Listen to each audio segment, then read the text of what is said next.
Mulching your plants serves many purposes, and when done properly, causes them to flourish. We're going to talk all about it coming up next.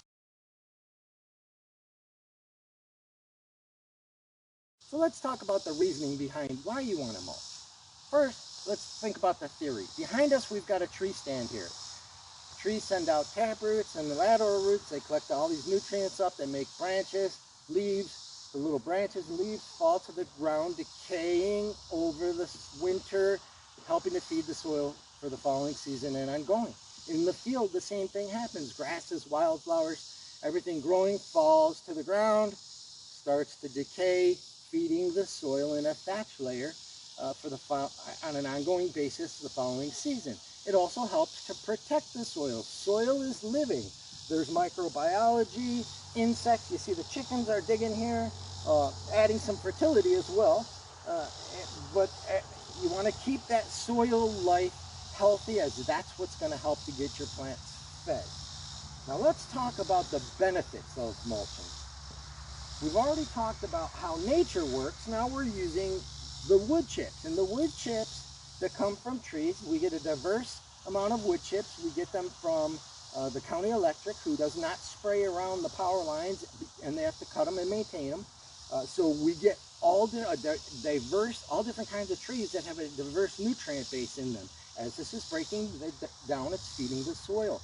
We get them during the summer. We get them during the winter. The summer chips have a lot more green material and radial wood, nitrogen elements that help those chips to break down. We're using partially broken down chips. So you can see we have some that have wood chips, and then there's also some compost that's already breaking down. And it smells just like soil.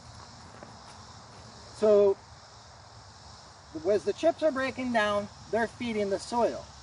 The chips are covering the soil about 4 inches deep minimum, and it helps to retain soil moisture, which the plants then have moisture available to them all of the time.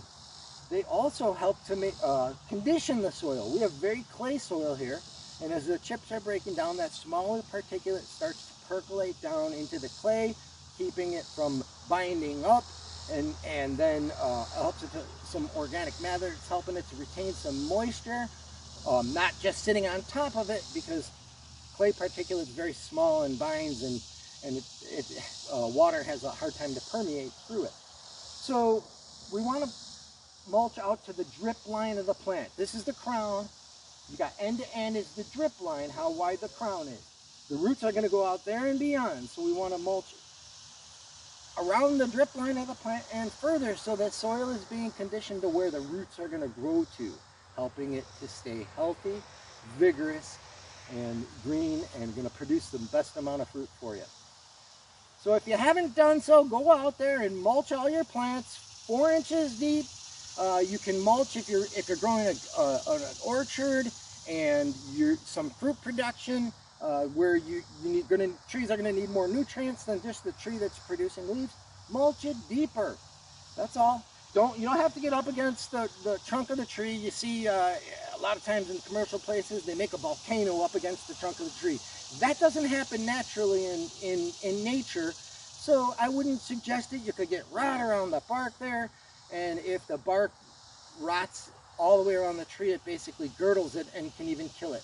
So just do what nature does at a level against a pretty flat level. As the wind's blowing, a majority of things that are falling kind of flattens out, rather than seeing big humps of organic material in the forest. It's dispersed. So get out there and mulch your plants. Give us a thumbs up, subscribe if you haven't already, and most of all, come grow with us.